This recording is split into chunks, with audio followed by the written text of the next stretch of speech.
Human evolution begins with the assumption that man has evolved from ape-like creatures. Here's an example from a textbook. It says, look very closely at your hand. You have 5 flexible fingers. Animals with 5 flexible fingers are called primates. Monkeys, apes and humans are examples of primates. Primates most likely evolved from small insect-eating rodents like mammals that lived about 16 million years ago. What the?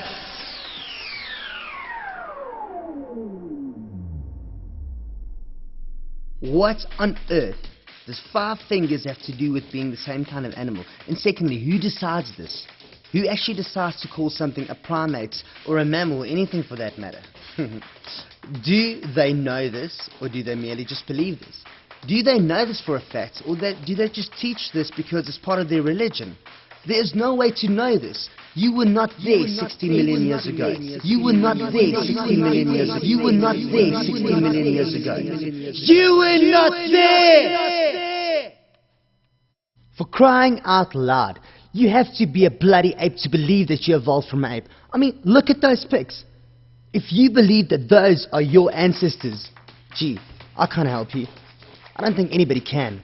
How stupid, how numb in the brain can you possibly be to miss that? You were not there. There is no way to go back in time and reconstruct something that never even happened in the very first place. Unless you're captured by the millions of years of evolution delusion.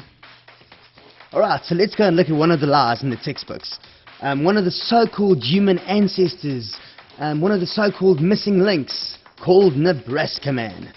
You've probably learnt about him in college, school, wherever, and you know what, whatever, because it's a whole lot of bull at the end of the day anyways, like I'm going to show you right now.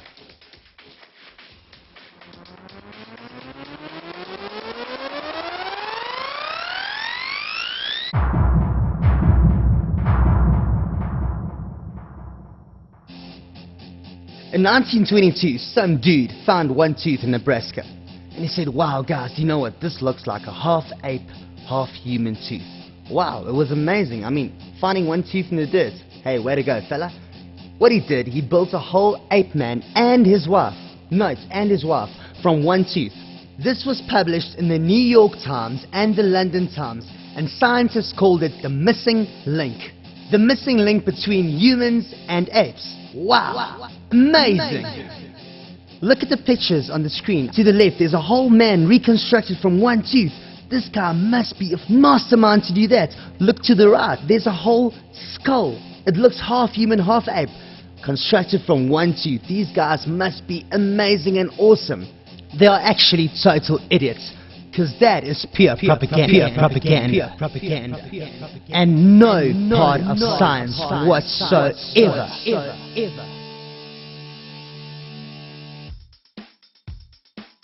Here's the truth about Nebraska man, or the so-called Nebraska man. A few years later they said, sorry guys, it was just a pig's tooth that we found. Nebraska man was a deliberate fraud by evolutionists to try to find evidence or provide evidence for a far-fetched, unprovable, dying theory of human evolution.